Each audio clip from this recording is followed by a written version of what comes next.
Donc ces travaux vont associer beaucoup de partenaires. D'abord évidemment la SPL Lyon Confluence, que je salue. C'est eux qui ont travaillé avec l'atelier d'Heruel sur ces travaux. Donc M. Deruel n'a pas pu être là aujourd'hui, mais il sera là pour la réunion publique que nous organisons dans quelques jours. Le combien?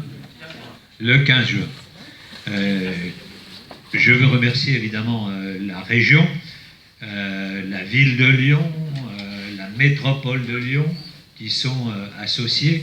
Et donc je veux saluer Pierre Bérard, évidemment Roland Bernard, qui surveille toujours d'un œil très attentif ce qui se passe à la Confluence, Sandrine Fry, qui va veiller dans les prochains jours à la concertation avec les habitants. J'espère que ça ne sera pas la plus difficile, mais bon, il y a toujours ici ou là quelques problèmes. Michel Lefaou, qui s'occupe de l'urbanisme en général, et puis Dominique Serror, qui, vous le voyez, a perdu sa voix à force de travailler sur le projet. Nous sommes associés dans cette opération avec la SNCF, et je veux saluer toutes les équipes de la SNCF. Nous sommes associés évidemment aussi avec le Citral, et Annie Guillemot avait une opération qu'elle ne pouvait pas reporter, et j'espère qu'elle va venir nous rejoindre tout à l'heure, ou alors le directeur de projet viendra nous présenter cette opération. Si vous voulez, je rentre dans le vif du sujet en disant que c'est une opération qui nécessite un certain nombre de financements. Donc l'opération telle qu'on va la lancer, c'est une opération de 36,2 millions d'euros qui va voir les financements suivants. Pour la région, 3,7 millions d'euros. Pour l'État, 3,7 millions d'euros. Pour la SNCF, 3,8 millions d'euros.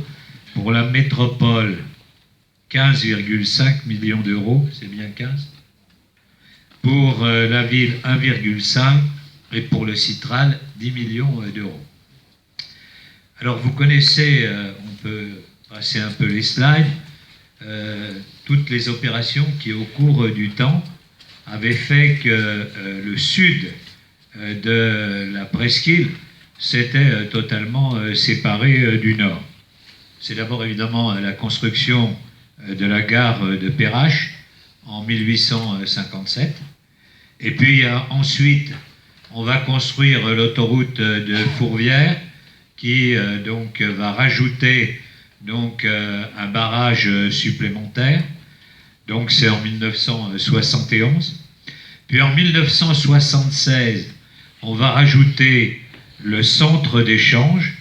Et enfin, vont venir se rajouter en 1978 le métro A, la gare routière, le stationnement, les taxis, ce qui fait qu'on a une véritable barrière entre le nord et le sud du deuxième arrondissement, et qu'aujourd'hui, pour passer du nord de la presqu'île au sud de la presqu'île, c'est extrêmement difficile.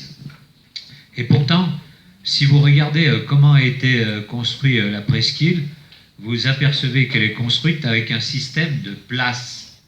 Et donc, depuis la place des terreaux, la place de la République, la place Bellecour, la place des Jacobins, etc., la place Carnot, juste au nord du centre d'échange, et ensuite la place des Archives et la place Nautique. Cette fois-ci, elle change un peu de nature, mais la place Nautique figure, en tout cas, on a voulu la faire figurer dans ces grandes places qui vont scander l'ensemble de l'épine dorsale de la presqu'île, pour se terminer dans le champ tout au sud, que nous allons d'ailleurs bientôt attaquer dans quelques temps.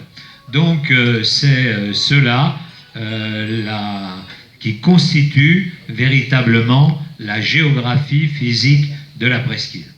Mais vous voyez, c'est la dernière image que je commenterai, vous voyez que le fait d'avoir rajouté tout ce que je viens de dire fait que le système de place est aujourd'hui totalement écrasé, et qu'en particulier les terrasses de Perrache, celles qui sont devant la gare et devant Château-Perrache, passent aujourd'hui totalement inaperçues, que plus personne n'en a une idée, et donc ce système de place a été totalement perdu de vue.